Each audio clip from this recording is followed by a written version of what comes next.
Yeah,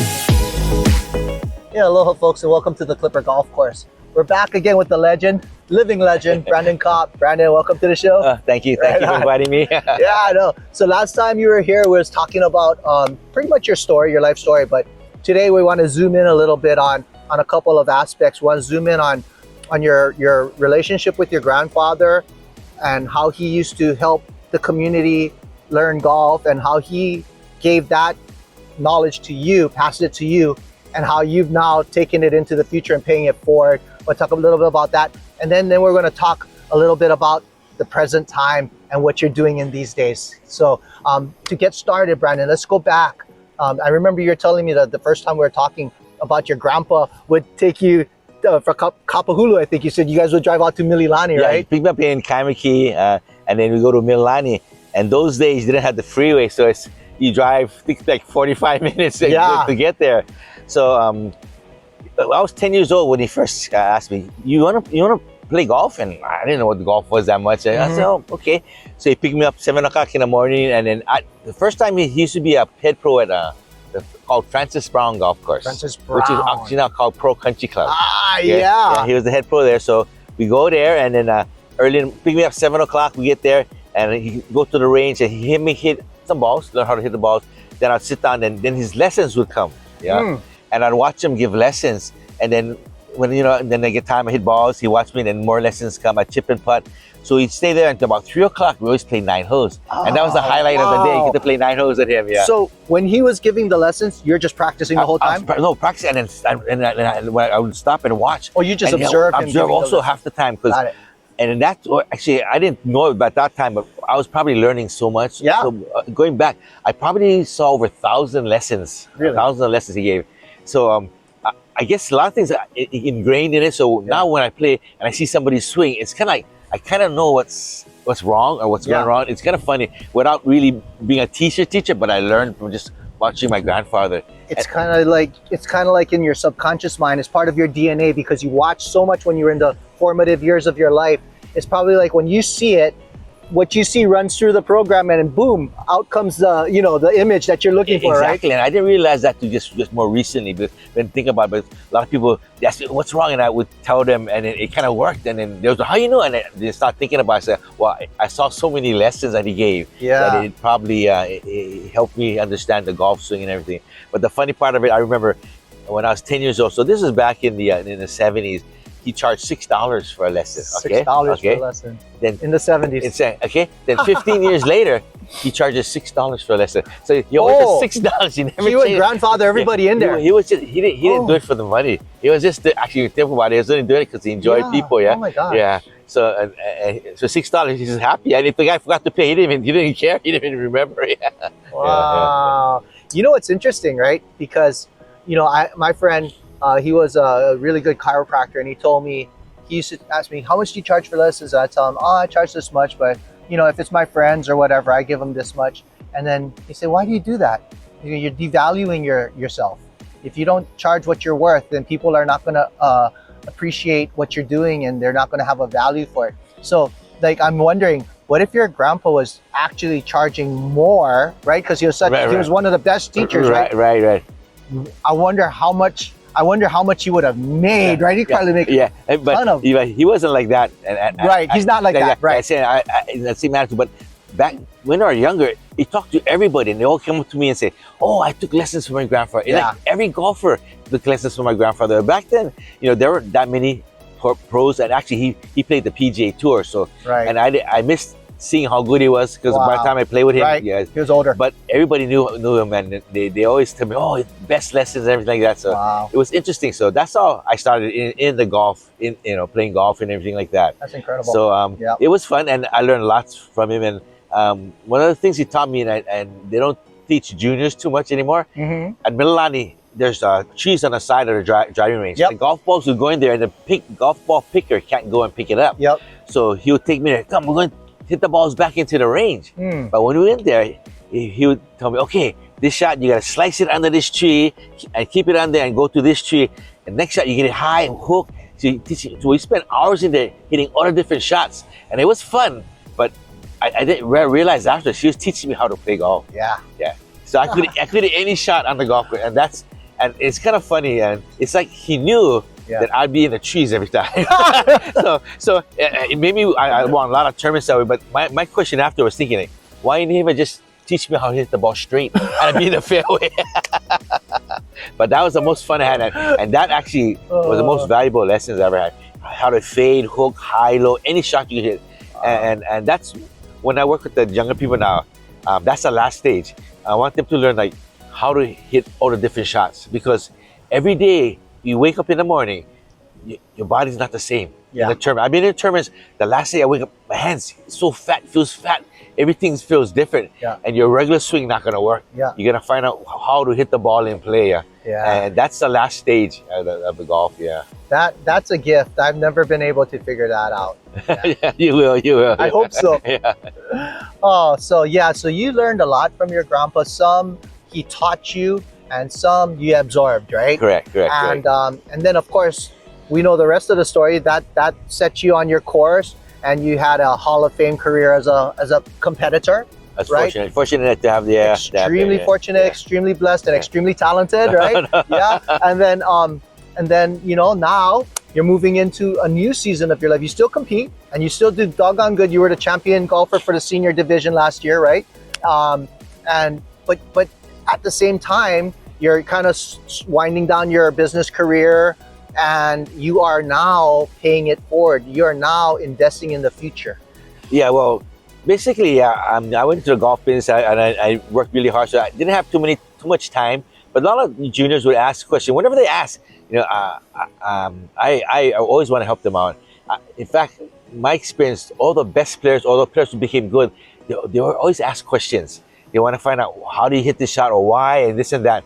And I always enjoyed helping them out and seeing it if it helped them, like thing. Yeah. So, but now, as like say, my business, I have my workers taking over. I have more time. I enjoy actually playing golf more than I did when I was actually competing, and I have more time to help people with that. So a lot of these juniors, I see them around, and then they ask or they're looking for help. Then I help them, and from there, the relationship has grown. Yeah. So the last maybe 6-7 years, I call it generations, but we have one group, and then they go to college. The next one comes up. Yeah. So I'm probably the 4th generation now. Yeah. And it's no, that's so cool. And it's amazing how the playing ability, how good they're getting. They're getting really good now. Yeah. So by the time I see them, the Casey Nakamas, the Kevin Shimura, they did a good job. They have a good swing. I just work more like on a short game, how to hit the shots, how to play golf, bad lies, and the last thing is the mental part of the game. Right. And that's the biggest thing. Right. How I try to explain to a lot of parents, a decent junior golfer, by the time they junior golf, 50% of the game is physical, but 50% is mental. Okay. Yeah. Now, when you become a good junior, it goes to 60-40. Yeah. When you go to college, it's 75% mental and 25% physical, because they have the physical ability already. Now, so the difference between a good player and an average player is is how they control their mind. Yeah. At the tour level, I say it's 90% mental and just 10% physical. Wow. So that's the part that I try and work with the kids. And fortunately, everybody knows I probably had the worst golf swing with a caliber. I don't think so. The only way I could win tournament was I had to use the mind. Yeah. I had to beat them. My motto is you gotta beat them with your mind. Yeah. You know what's really interesting? I don't know if you watch too much YouTube golf. I love YouTube golf. I love the PGA Tour. I love the LPGA Tour Champions Tour. I watch Live. I watch it all. I love golf, but I also love YouTube golf. And there's one group of people in particular, was their brothers, the Bryan brothers. Right. And Wesley Bryan was a tour player, and George Bryan, his brother, is a really great player as well. And then there's this guy, Grant Horvat, too, and the three of them, they go out and they do these videos together. One I enjoy a lot is they call it Major Cut. So before they have a major, they play that course and they bring up the cut from the previous year and they try to make the cut. Right. It's good fun. It's so much good fun. Yeah, and so they do that. But what's really interesting is if you watch them play, Wesley Bryan and George Bryan. George Bryan is the older brother, and Wesley Bryan's the younger brother. George Bryan arguably has the better swing. In fact, I think it's maybe not even debatable. It's the better swing. Right. He looks better playing golf, you know. But Wesley Bryan plays better golf. Right. And you know, and even talks about things like he's the luckiest golfer and all of that. And you know, and he even made a comment I was watching the other day. He said, the difference is I will take that position and make a par. I'm going to get par from there. Right. And you know, when he's saying that, I'm watching that, I'm thinking about our conversations about the mind, right? Right. And so that's kind of what you're talking about, right? Right. If you look at actually all the best players, they didn't have the best swings. You got Lee Trevino, Jack Nicklaus, most of them, even Scotty Scheffler now, they don't have the textbook swing. Yeah. But so what's the difference? It comes down to their mind, how they approach the game, how strong their mind is, how their attitude. So like when I play with juniors, I play one round with them, and we kind of know which junior has a potential and which one a little bit harder to do. But you know, we don't want to be defeatist, but it's funny. The mind determines a lot of the success of the player. Yeah. Okay, so here's the big question, right? Is it, do you have it or you don't? Can it be developed? Yeah. That's the hard question, you know. Yeah. And I don't want to be discouraging, right? I understand. But it's like a lot of things you're born with it. Right. So if you have the right mind and right attitude, you have the more potential to get better. The other person that we can try and train, but so far it's hard to change completely. Okay. That's in your genes. I mean, I understand. It's in your genes. It's in your upbringing, right? Life experiences that you've had, Correct. how you've dealt with it, right? How you learned to cope with things, Correct. right? But here's another question. I think you've already answered it in a way. But so the child or someone that doesn't possess that ability with the mind, is there another workaround with other aspects? Can you work around it another way? Is there another way to get there? There's other ways. Okay, the next level, at the last level we go, we talk about is people kind of, they don't understand. It's like called psychic abilities, right? Psychic abilities, and I studied a lot of things about that, and I work with a lot of Zen, the Buddhists, the priests like that, and we question and answer things like that. But when it comes down to all the best athletes, they have that sixth sense. Yeah. Okay. We call it psychic. Some people say instincts and everything. Or some people even say intuition. Intuition, right? Right. If they showed videos of the best outfielders, as soon as the ball hits the bat, they take the right step in the right direction, not knowing. And now they get to the ball. If they took a step the other way, they would never get to the ball. But they knew which way the baseball was going before anybody else knows. Yeah. Right. Even the best quarterbacks, they say they practice things, but when they're throwing the football, the receiver is 40 yards away. Right. But they know this receiver is going to cut and be right there. Right. The best quarterbacks know more than not where the guy's going to be. And you hear this word a lot when you watch sports or whatever on TV or on YouTube, whatever. The commentary will always be anticipation, right? Right. But it's kind of like that, but a little bit more, right? Correct. A little bit more. They're all good at practicing, but the best had a little bit more. They know exactly where this guy gonna be, right? And that's the difference between a great quarterback and a good quarterback. Yeah, right. So I asked the golfers, even the junior golfers, like, you ever had a 20-foot putt where before you hit the putt, you sink it? Yeah. And almost every golfer who played a tournament said, "Oh yeah." I said, "What if you could repeat that? Yeah. You mean that happened once every 10 rounds? What if you do it once a round? What if you do it 5 times a round? You win. That's 20 strokes a tournament. You'd win the tournament, guaranteed." Crazy. So how come what caused that? Okay, here we go. Yeah. That's the one. How do we do that? So that's where that's your sixth sense. Your unconscious mind is telling yourself you're seeking it. Yeah. Right. So what in golf and all sports, in golf especially, your conscious mind is what hurts you, what screws you up. Right. So your conscious mind is the one like, okay, don't miss the putt, don't leave it short, yeah, don't pull it.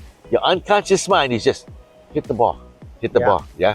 And that's where the best players can get to the unconscious mind and limit the conscious mind, and that's the part we kind of train. And some people understand it faster. Yeah. Some people don't understand it, and they never will. Yeah. But that's the part. That's the difference. Yeah. Okay, Yeah. so I want to ask some questions because I think maybe some people can relate to it because I think more people are on my level than on your level.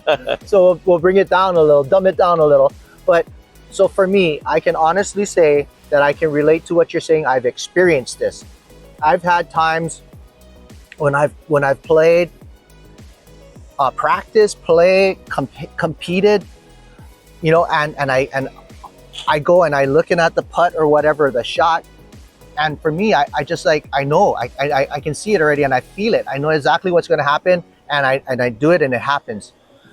But I can't get that feeling every time. And there's sometimes when I'm just like blacked out the whole day.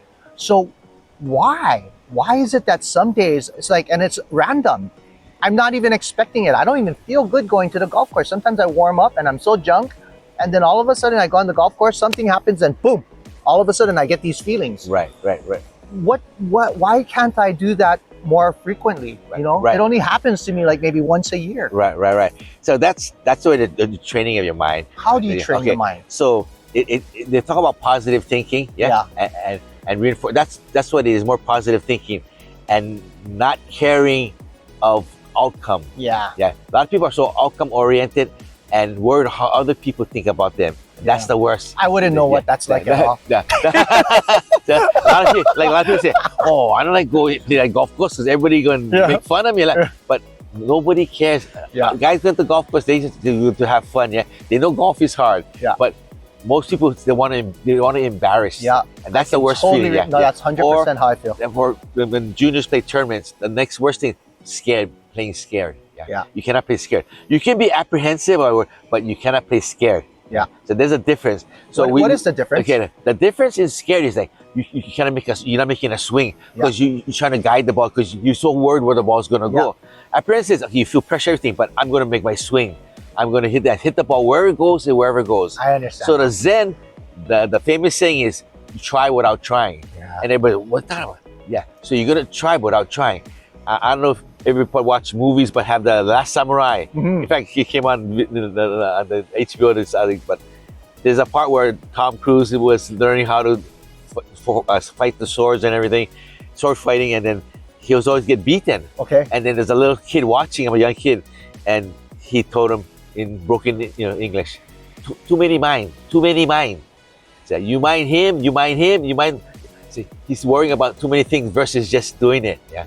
And then when Tom Cruise realized that he was able to master the art of sword fighting. Wow. And golf is the same thing. Yeah, you're thinking too much about other people think. Just go up there, see the ball and just swing it. Yeah. So the last stage when I played a lot of juniors and I played a lot with the Takais, Alexa. Yeah. So when I played them, we make it fun for everybody. So that's why. As more fun you are, the more they want to play in golf and get into it. But we have challenge. We always challenge everybody because that way they learn how to pressure and everything like that. Yeah. But I talk to them a lot, and we call it teasing it, but it's calculated because we want them to feel the pressure and go to the next level. Yeah. So when you first played with them, I said, you must just give me this chip. I'm gonna chip it in. And a lot of time you chip it in, and they're like, oh, shocked. Right. Yeah. But then now we do it so much. Yeah. They do it. They think. And they tell me, I'm going to chip, and they chip it in. So it's a matter of your mind getting accustomed and believing you can do it. Yeah. So now on the greens, they hit it closer than I did. They got a 3-4 footer. I got a 10 footer. I say, I tell them, you must as well just give me this putt. I'm going to sink it. You must have give it to me. And I'm talking to them to give them kind of chatter, but I'm also convincing myself. Yeah. See, that's a secret. I'm giving some secret away, but basically, I'm convincing myself I'm going to sink it. Yeah. So I'm making my conscious mind telling the unconscious mind it's going in the hole. Yeah. And amazing, more times than not, you sink it or you hit good putts and then lip out like that. Yeah. And then the opponents they get like, how do you know? Yeah. But it's a technique where you're actually training your mind. And I'm saying it, but I'm believing it. You got to believe it. Right. You cannot just sit there and say, you believe it. I'm sinking this. Yeah. And I tell you what, I know exactly what you're talking about. And there's levels to everything. Like, I know I've been before where I don't know what the situation might be. Maybe with playing around with my son or something. Like, oh, bud, watch this. This is going in. I got him. Yeah. And I make it, right? Right. But then there'll be a situation where say I'm playing with my friends, right, and we're gambling and stuff, and I'm like, and I get the feeling, I'm like, oh, this is going in, guys, this is going in, and at the last minute I go, oh, but what if I miss? And then, you know what I mean? Yeah. You see, the conscious mind, Yeah. you came out, that you kept the unconscious mind, you would have sang, and a better chance to sing. Yeah. But that's what it's not easy. It's hard. So if we could do it, if everybody could do it, we'll be shooting I suppose 59s so. every night. That's the challenge, That's right? the challenge. Yeah. And that's the last stage where, and like I say, some people you can teach, some people you cannot. So each group of players you play with, you gotta understand how they think. It's more like we're a psychologist. At first, psychiatrist, and find out what motivates them, how they can get better, and that's the part I enjoy. So everything within a golf course, a lot of people play with us. They, oh, you guys trash talk a lot, or it's nice guy teasing it, but it's calculated. We're trying to push a certain person in a certain way to get them ready for tournament. And in Hawaii, it's a good thing, but most of the children here, junior golfers here, they're nice. They're nice. They're soft spoken. But when they go to the mainland tournaments, they're gonna meet other golfers who are not the same way. They're a little more aggressive, harder. So we're trying to train them that this, not everybody real nice to you when you play. They're out there, they're gonna want to try and beat your butt. No, for sure.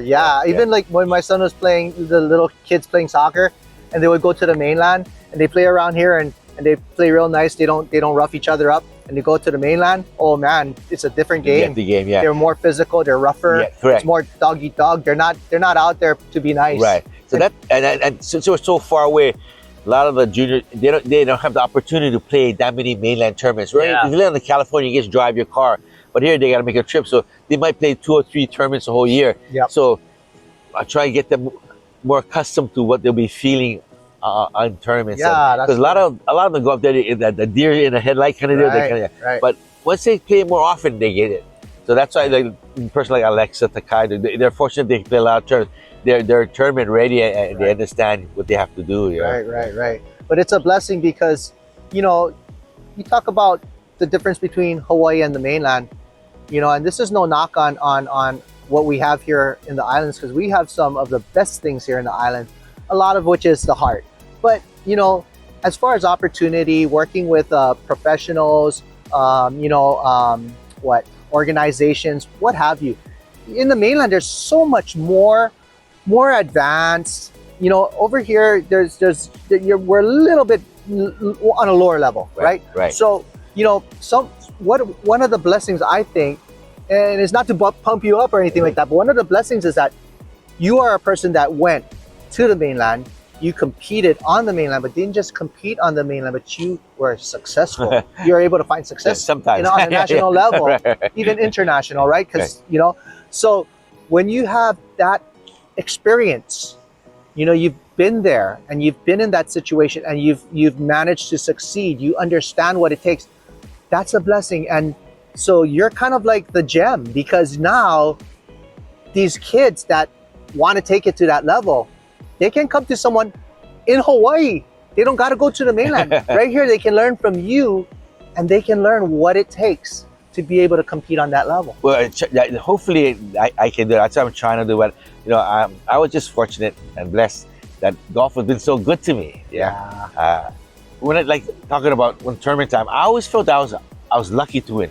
I mean, I don't know if that's that good attitude or not, but when I played a tournament, I was like, I got a good chance to win because I'm just luckier. And that I really believe that. But I was wondering if I ever thought I was a good player, would I have been better? But I don't know. But because of that, golf been so good to me, and then in the golf business, everyone's so nice to me. I've been that I want to give back to golf. And I see these kids coming up and if they ask any question, that's they're interested. I really get into it. I say, I don't want to go up to the kid. Oh, you're doing this wrong. It's like almost like a parent. That's why, right? They don't want to hear it. Yeah. So it's and I enjoy it, and it's and the biggest joy is when you see they're getting better, and they realize they're getting better. That's and then they go, oh, but you spend on your tax. No, but it's worth it. And then I learned from them. We played the Takai. I learned I'm competing with them, so they always want to play against. I get all the different juniors play against me. Somebody gives strokes, somebody don't give strokes. But we want to make a competition so that the keep improving the level of the game, yeah. Yeah. And then it makes me have to compete and get better too, because I don't want them. I don't want to lose to them. Yeah. No. Yeah. But some are so good, I'm gonna lose anyway. But I want to try to keep it competitive. That's probably gonna keep your game going for longer. Yeah, like to say, you want to stay young, you hang around young people. So how can this is the youngest guys you can play with? So it's fun. I enjoy it, but some people say it's a lot of time and everything. But no, but I enjoy it. So it's a lot of time, but like I think. Well, number one, it's your heart. I mean, not everybody has the heart. So that's something almost like how you talk about not everybody's born with that mindset, right? The ability to function on that level. But not everyone's born with that same heart too, right? So it's your heart that has that I enjoy that love, right? You want to perpetuate it, you want to give it back. Right. And that's special. I mean, that's awesome. No, I enjoy it. As I say, the man above just he blessed you and you're blessing others. Yeah, no, that's incredible. And I think to me, I've known you for a long time now, because ever since I started in this business, even from before, just by playing golf and crossing your path when I was lucky every once in a while. And you probably don't even remember that, but I would just cross your path every once in a while, like say hi, say hi. I'm like, oh, Brandan Kop. But as long as I've known you, you've always been like, not only have a great heart, but you're also a productive person, right? You don't like to just squander away your time. Like you tell me, oh yeah, so I'm gonna go. So today we play golf in the morning. Then I'm gonna go to Oahu Country Club, and then in the afternoon I'm gonna go meet the kids over there. It's like your whole day is lined up, And then and then oh, I'm gonna take Gail. We're gonna go do this, go do that. It's like So I think it's a combination of the great heart, the great aloha, and then and the gratitude for what you have, and you want to share it. But then it's also combine that with your strong work ethic and your level of productivity. You like to keep on being productive. Yeah, from work time, I used to work, but work was first before golf, and so I was fortunate that I could do so well in golf. But work was my main thing, and I enjoyed it. But I'm lucky too, because my wife Gail, she understands. She lets me go do all these things. Yeah. But I take her golf when she can. But she understands that I enjoy it and I help people. But you have to have understanding. Oh, you do. And they have the cliche, right? Behind every great man is a great woman. Correct. That's where it comes from. And we even see it on the base here where we work. When you see really great flag officers or colonels that run the base, when you have a really good one, and you can recognize a really good one, a special one, always you see the wife. Right. Incredible wife. So I'm fortunate because she understands that I'm helping people, but less time with her, basically. So we appreciate that. So that all adds to helping me have time with the juniors, and now a lot of the older players want help. They see, so anybody asks, I have time, I help, because it's enjoyable to me to see help people, and when they play better, they get excited, and it's that's the best feeling. And when they say thank you, and they appreciate it, that's all I need. And even like when I see you when you come out here, and then you go, talk story, whatever. Oh, hey, how's it going? How's the game?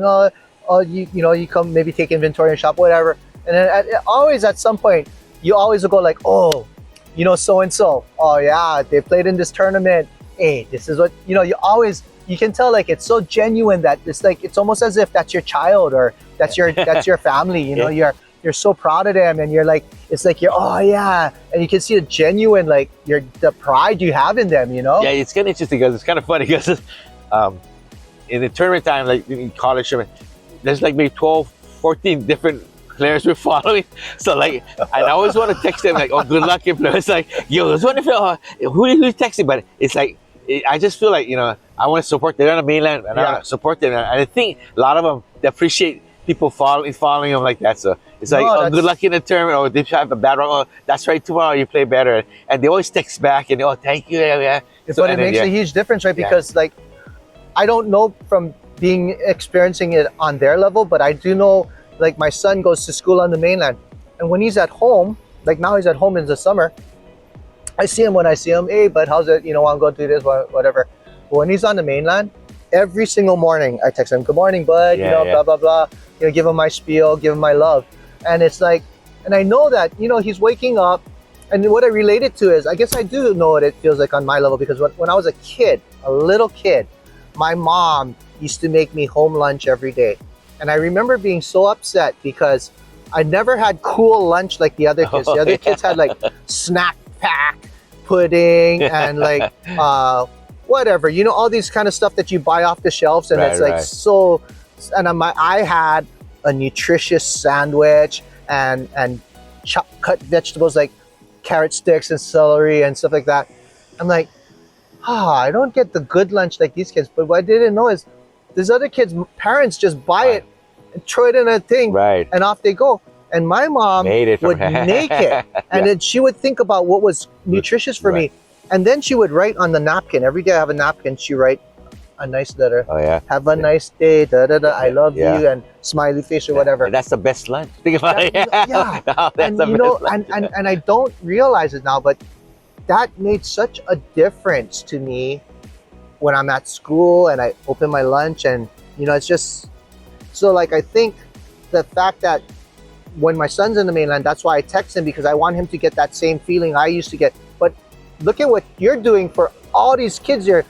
12 kids, you're sending them that same love. You know what I mean? To each of them.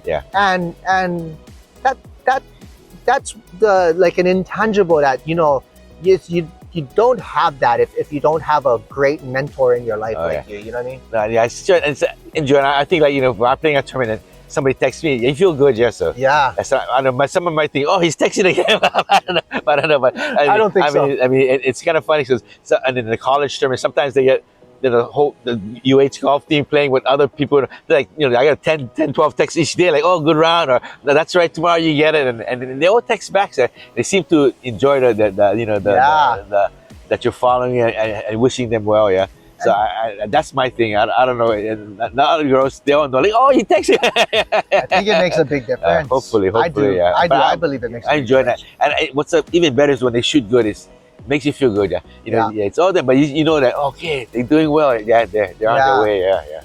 And you know, it's like kind of new because, right? You're saying something about fourth generation or something like that, right? Yeah. And it's kind of new because, you know, not long ago you were still in the prime of your competition, so now you're getting into this time when you're giving back, right? Right. So it's not like you've been doing it for a ton of years yet. But what's really neat is, you know, God willing, you know, and of course we don't want to wish our life away, so we don't want to fast forward into the future, but just think about it. One of these days, right?